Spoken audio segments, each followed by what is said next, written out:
Acabo de despertarme, y veo frente a mí una decoración barata de Halloween. Un esqueleto de cartón que brilla en la oscuridad, pegado en la puerta de mi armario.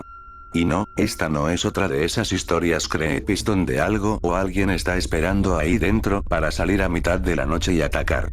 Eso espero. Ahora mismo, todo lo que puedo ver en las penumbras de mi cuarto es el débil resplandor verde pálido de esos huesos amarillentos. Pero lo que temo en verdad es que, al encender la lámpara que yace en mi mesa de noche, tal vez me encuentre cara a cara con mi viejo amigo David. O lo que queda de él. David era el niño raro de la escuela. De hecho, es la persona más rara que haya conocido jamás. A nadie más le agradaba. Incluso mi madre, que es generalmente una persona muy amable, nunca lo llamaba por su nombre. Siempre se refería a él como ese niño. Cuando llegaba a casa tarde para la cena, o cubierto de lodo y con la ropa arrugada, ella decía, ¿otra vez estuviste con ese niño? ¿O, que no te he dicho que no te juntes con ese niño raro? Su propia madre rara vez hablaba con él, y nunca lo sacaba para hacer algo divertido. Parecía tener un hedor que lo seguía a todas partes, y aunque nunca lo vi dar un puñetazo o romper las pertenencias de alguien más, la gente que le hacía algún mal a menudo terminaban heridas o se metían en alguna clase de problema. Los otros chicos lo molestaban a cada rato, principalmente por ser tan delgado, no era más que piel y huesos. Sin embargo, nunca se atrevieron a golpearlo, pues todos le tenían algo de miedo.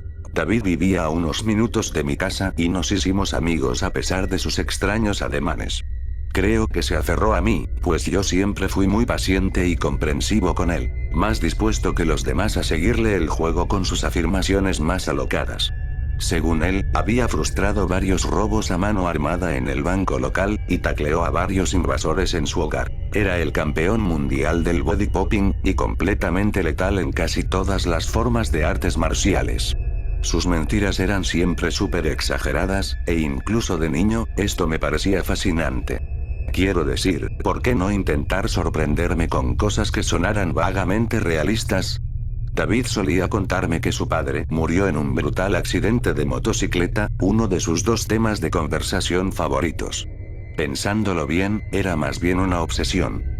Los detalles del accidente cambiaban cada vez que lo describía, pero siempre involucraba una forma muy específica en la que su padre perdió la vida. Algunos criminales, traficantes de drogas, una banda rival o cualquier cosa de esa índole, lo estaban persiguiendo por la autopista una noche y lo llevaron a una trampa donde estiraron un cable de acero a lo largo del camino para frenar su moto. Su padre viajaba a tal velocidad que la fricción que se formó cuando salió volando sobre el manubrio y se deslizó por la carretera hizo que se desdoblara. Recuerdo que tuve que preguntarle a David a qué se refería con eso, de lo cual me arrepentí al instante. Según David, es cuando la piel se separa del cuerpo tan limpia y rápidamente que los huesos quedan expuestos. David me dijo que en el funeral solo había un esqueleto dentro del ataúd, y la única forma de saber que eso era su padre, era por la chaqueta de cuero que traía puesta y sus gafas de sol. No hace falta que me lo aclares. Supe desde el vamos que era otra mentira. No había manera de que el ataúd estuviera abierto durante el funeral. Pero... ¡ay, Dios! Esa vez sí le creí. Esa es una imagen que se quedará en la mente de un niño por un largo tiempo. En la cochera de David había una motocicleta polvorienta y desvencijada, quizás de la década de los 50, así que siempre asumí que la historia era verdad hasta cierto punto. David se la pasaba tratando de arreglar la moto, lo que consistía principalmente en cubrir el vehículo con brillantes calcomanías de águilas, usando gafas de aviador y esqueletos ataviados con chaquetas del ejército, acompañados siempre con frases como muerte antes que el deshonor. A veces, cuando pegaba las calcomanías, decía que iba a casar a los tipos que mataron a su padre, y luego sufrirían el mismo destino que él. David rara vez decía la verdad sobre, bueno, lo que fuera, pero sus mentiras siempre alcanzaban nuevos horizontes cuando involucraban a su padre, con ridículas fantasías en torno a su vida y muerte que se volvían más alocadas con cada día que nos encontrábamos para charlar o jugar. De repente hablaba de él como un agente secreto del gobierno que trabajaba tanto para el servicio de inteligencia británico como para la CIA, en una misión encubierto para salvar al mundo de unos gánsteres neonazis que robaron un rayo de la muerte ultrapoderoso. En fin, cualquiera de estas mierdas era de lo que casi siempre hablaba David, pero nunca se acomodaron del todo a sus estándares. Siempre tenía que superarse a sí mismo en la materia. Por otro lado, creo que sentía cierta empatía por él en lo que respecta a este tema, ya que apenas recordaba a mi propio padre, y nunca logré que mi madre me hablara de él.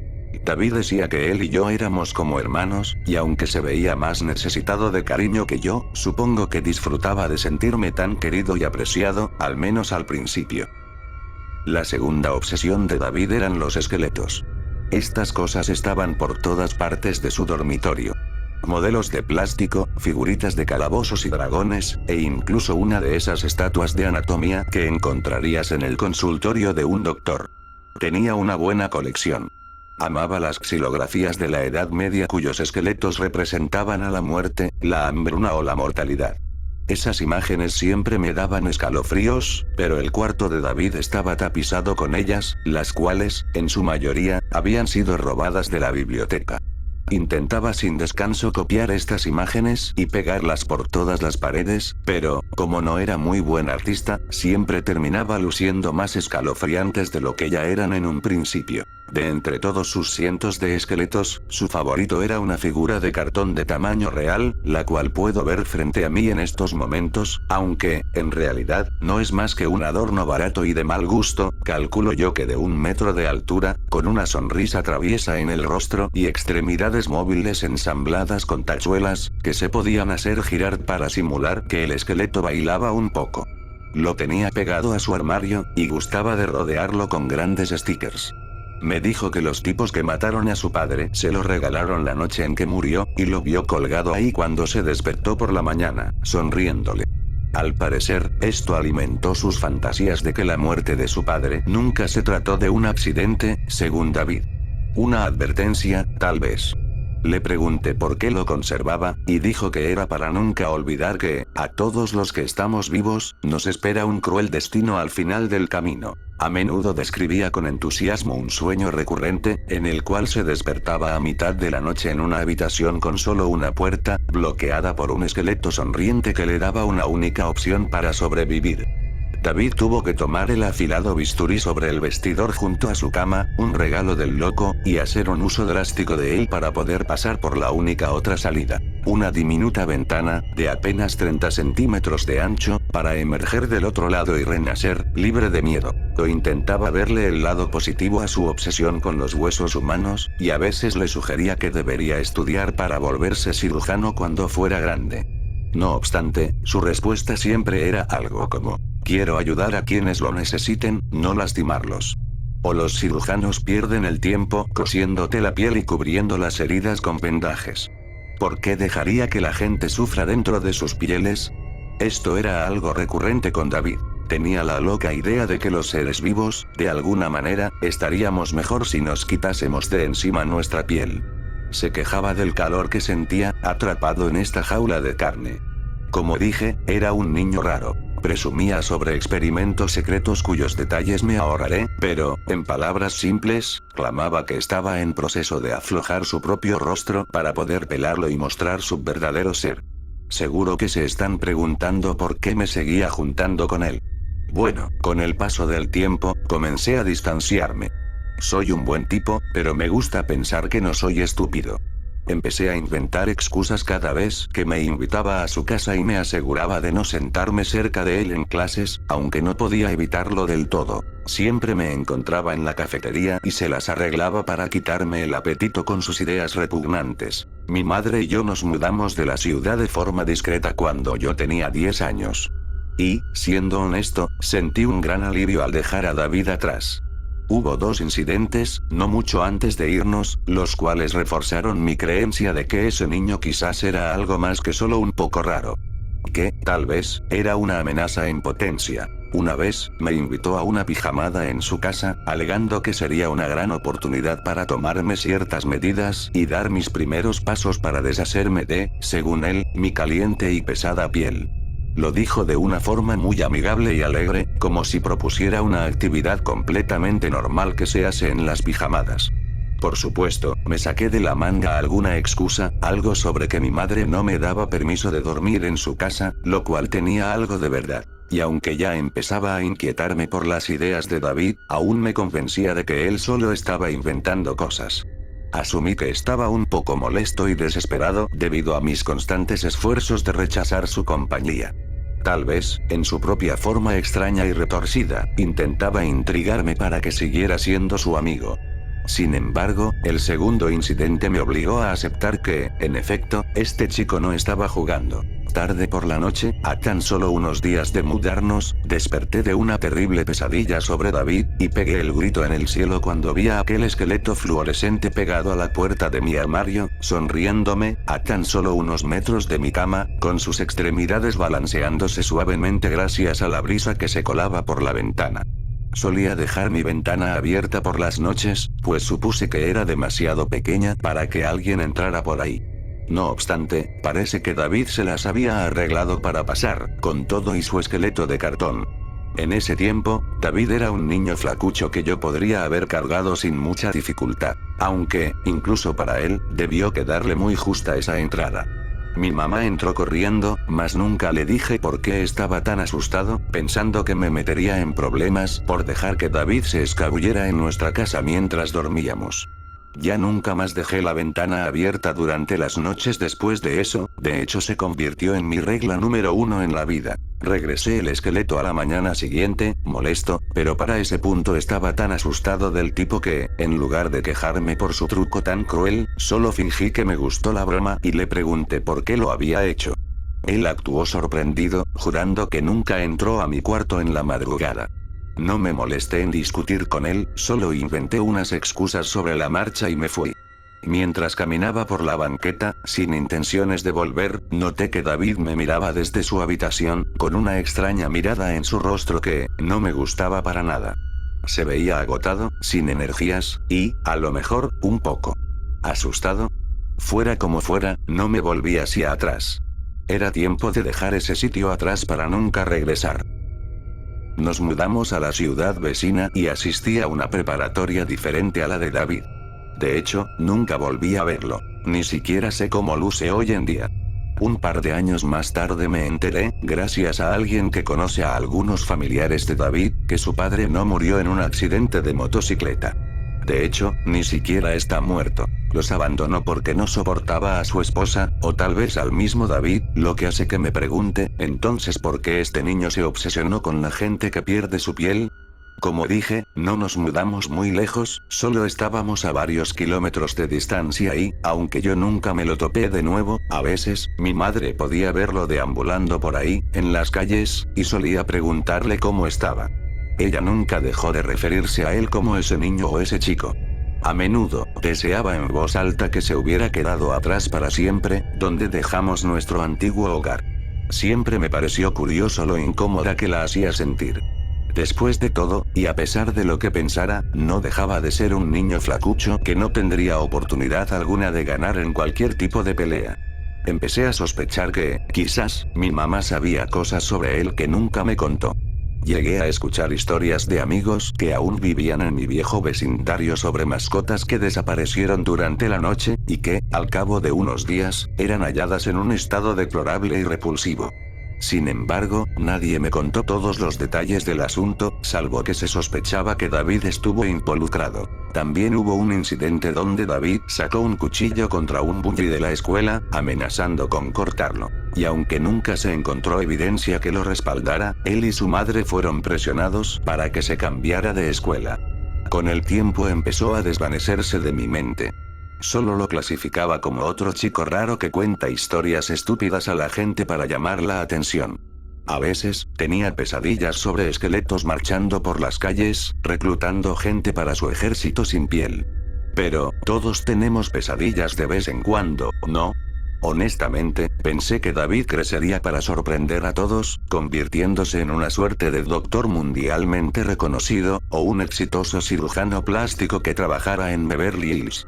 No obstante, cuando rondaba los 14 años, me topé con cierta decoración de Halloween pegada en mi casillero, y tuve un colapso nervioso. Pasé cerca de 8 semanas recluido en el ala psiquiátrica del hospital local, donde me sentí más feliz de lo que había estado en mucho, mucho tiempo. Creo que se debió a las confiables rutinas diarias que tenía ahí dentro. la estabilidad y, por supuesto, la seguridad. Mi mamá me visitó casi a diario, y a pesar de que nunca fui un alumno muy popular, tuve la fortuna de hacer 4 buenos amigos que me visitaban con frecuencia, por lo general, en los fines de semana. Hacían bromas sobre que estaba encerrado en el loquero, y que me daban terapia de choques, lo cual podría sonar cruel para algunos. Pero sabía que eran buena gente, y todos compartíamos el mismo y estúpido sentido del humor. Si nuestros roles estuviesen invertidos, seguramente yo hubiera hecho los mismos chistes. Solíamos recorrer el ala médica, aunque se supone que los visitantes no lo tenían permitido, y mis amigos intentaban engañar a los otros pacientes, diciéndoles que no eran visitantes sino psiquiatras, lo cual, obviamente, nunca se tragaron. Había una chica en el ala llamada Susan, un par de años mayor que yo, y con un serio problema de control de la ira. Era todo lo que yo no. Inteligente, astuta, dura y rebelde. Supongo que fue mi primer crush real, y siempre fue buena conmigo, a pesar de que yo era todo un nerd. Un día, casi a una semana de que me dieran el alta, Susan me contó que, durante un descanso para fumar, fuera del edificio, se topó con un chico extraño, delgado y oloroso, de piel pálida y rostro cadavérico, con todos los vellos de la cara rasurados, el cual le empezó a hacer preguntas sobre mí. No quería darle su nombre, y ella lo mandó a volar tan pronto le fue posible. Y aunque Susan me contó esto actuando como de costumbre, podía notar que el tipo la inquietaba. Demasiado. El chico le preguntó si estaba esperando a que me recuperara o si había perdido la cabeza para siempre. Susan dijo que sonaba bastante serio cuando preguntó eso, y parecía desesperado por una respuesta. Ella amenazó con golpearlos y volvía a acosarla. Tiró su cigarrillo y volvió al interior. Sin embargo, él la siguió y continuó preguntando cosas raras. Que si yo me estaba cortando, o si tenía una mórbida obsesión con mi mortalidad. Lo último que gritó conforme ella se alejaba presurosamente por el pasillo, fue una petición. Quería que ella metiera de contrabando un afilado bisturí para mí, en caso de que lo necesitara. Yo le resté importancia al incidente para calmar a Susan, e hice lo posible por evadir sus preguntas, lo cual terminó amargando las cosas entre nosotros, pero mi filosofía respecto a David es que él era mi problema, de nadie más. Solo yo me hice su amigo, y supongo que en su momento lo alenté cuando, en realidad, debí ser más duro con él, y luego me mudé, y lo dejé solo. Creo que cargaba conmigo algo de culpa por la forma en que manejé nuestra amistad. Ahora, estaba cosechando lo que sembré. No soportaba la idea de que mis errores afectaran a otros. Por supuesto, ahora veo la situación muy diferente. No fui más que su víctima. Él jugaba conmigo como si fuese una marioneta o un esqueleto del Día de Muertos, bailando al son de su mórbida canción. Pero, en ese entonces, no era capaz de verlo. Nunca le conté a mi mamá lo que pasó con el esqueleto en mi casillero, al igual que lo de su amistosa visita en el hospital. Claro, no era estúpida. Sabía que David me acechaba como un tiburón cuando huele la sangre de sus presas. Así que, en cuanto me dieron de alta, ella renunció a su empleo y nos mudamos una vez más, al otro lado del país, sin importar cuán duro fuera el golpe para su cuenta bancaria. Nos aseguramos de contarle esto a un grupo de personas que podría contar con los dedos de una sola mano. Literalmente, jamás volví a ver a alguno de mis amigos. Escuché que Susan desapareció un año después aproximadamente. La policía condujo una búsqueda, mas nunca se encontró rastro de su paradero. Eso es todo lo que sé. Siempre fue alguien muy rebelde, y me convencí a mí mismo de que, seguramente, solo se aburrió de su vida y huyó para empezar una nueva. Lo que sea con tal de dormir por las noches, ¿no? Al parecer, ninguno de los otros empleados lo conocía. Trabajaba en recursos humanos, en una diminuta oficina ubicada en el sótano, pero nunca estaba ahí. En realidad, parecía que todo su departamento estaba ausente. Según me contaron algunos compañeros, se llevó a cabo un severo recorte de personal después de la crisis financiera del 2008, y supongo que solo dejaron allí el equipo más básico que se pudieron permitir. No sé cómo me encontró, debió estar muy determinado, pues mi madre cambió nuestros nombres. Al principio, no sabía que trabajaba ahí. Antes de saberlo, escuché algunas cosas sobre un recién llegado llamado David. Pero, seamos honestos. Es un nombre muy común, y, como dije, parecía que nunca había gente en su zona de trabajo. Semanas después pude ver su nombre completo en un memorando, y sentí como si me hubiesen sacado las tripas de tajo. El correo hablaba sobre una fiesta de Halloween. David, según entendí, se había ofrecido para traer sus propias decoraciones, y que con ellas dejaría el lugar exquisitamente tétrico. En cuanto terminé de leer el correo, salí del edificio, regresé a mi pequeño departamento y sin pensarlo dos veces empecé a empacar mis cosas. Tal era mi afán que ni siquiera anuncié mi renuncia. Recuerdo que, un par de días antes de eso, describía a un hombre excéntrico de apariencia singular, casi tan delgado como la rama de un árbol del parque, el cual llevaba encima tantas prendas de ropa que apenas si podías verle la piel. Incluso llevaba gorra y guantes, a pesar de que el clima era algo cálido, incluso para ser octubre. Una gran bufanda de lana le cubrían nariz y boca, y unos lentes oscuros cubrían sus ojos. Quise mantenerme incrédulo al principio, hasta que ella me aseguró que su piel era como la porcelana. Dudo que sea coincidencia que encontrara trabajo en recursos humanos. Allí, podría saber todo sobre mí en un parpadear. Todo lo que necesitaba saber estaba ahí. Dejé la ciudad esa misma tarde, retiré mis ahorros y cerré mi cuenta bancaria. Me deshice de mi teléfono, compré un boleto de autobús en dirección a una ciudad a la que nunca había ido y renté un cuarto barato por tiempo indefinido. Este es el cuarto donde estoy ahora. Traté de pasar desapercibido en la medida de mis posibilidades.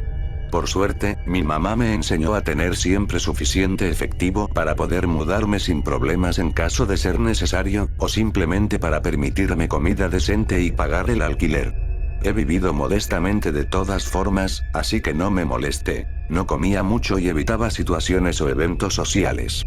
Terminé desarrollando un miedo a contarle mucho sobre mí a otras personas, en especial los detalles que refieren a mi antigua vida. Apenas si salí de esta habitación durante el último par de meses. Ayer, leí una noticia en el periódico sobre un terrible accidente de tráfico, que tuvo lugar no muy lejos de donde crecí. El hombre involucrado era de mediana edad. Reconocí su apellido. Los detalles no eran claros, solo se contaba que lo llevaron al hospital a toda velocidad, tras conducir su motocicleta directo a un cable de acero que estaba colocado a la mitad de un tranquilo camino en el campo. Un camino que, cuando era niño, recorría todos los días. Iba acelerando cuando chocó, supongo que su cabeza tocó primero el asfalto. En esa situación, no hay mucho que una chaqueta de cuero y pantalones puedan hacer para salvarte el pellejo. Observé por horas la pequeña fotografía de su rostro. Era vagamente familiar. La policía pide información sobre el incidente. Podría contactarlos, pensé, tal vez mañana por la mañana. Primero necesito recostarme y cerrar los ojos. No quiero pensar en nada. Pensar es malo. Debía vaciar mi mente. Y, de pronto, sentí calor, mucho calor. Me sentía apretado y asfixiado dentro de mi propia piel. No quería otra cosa que quitarme mi enorme abrigo de carne y dejar que mis huesos por fin pudieran refrescarse. Dormí como nunca, mucho mejor que en estos últimos meses, años quizás, como si me hubiese quitado una gran carga de los hombros. Y ahora, heme aquí, despierto, sobre mi cama, contemplando el esqueleto que se alza frente a mí. Su brillo ha disminuido por los años. Son las 3 de la mañana. Pronto, la tenue luz de un nuevo día llegará a mis ojos, forzándome a confrontar la presencia en mi cuarto. La presencia en mi cabeza, en mi vida. Ya lo entendí. Por fin entendí que esta cosa siempre ha estado ahí. Si huyó, me perseguirá, y ya no tengo en dónde esconderme. Hay una fría brisa entrando por mi ventana. Supongo que olvidé mi antigua regla de nunca dejar abiertas mis ventanas. Debí pensar que estaba a salvo, pues la ventana es diminuta, tal vez de apenas 20 por 15 centímetros. Nadie sería capaz de entrar por ahí en una pieza. Mi puerta está cerrada desde adentro, y no hay otra forma de entrar. ¡Qué ingenuo! Conociendo a David, con su complexión y pensamientos, habrá encontrado la forma de escabullirse. Mi viejo amigo David, o lo que queda de él. Apuesto que, si estiro mi mano hacia la lámpara que yace en la mesa de noche, también encontraré un bisturí.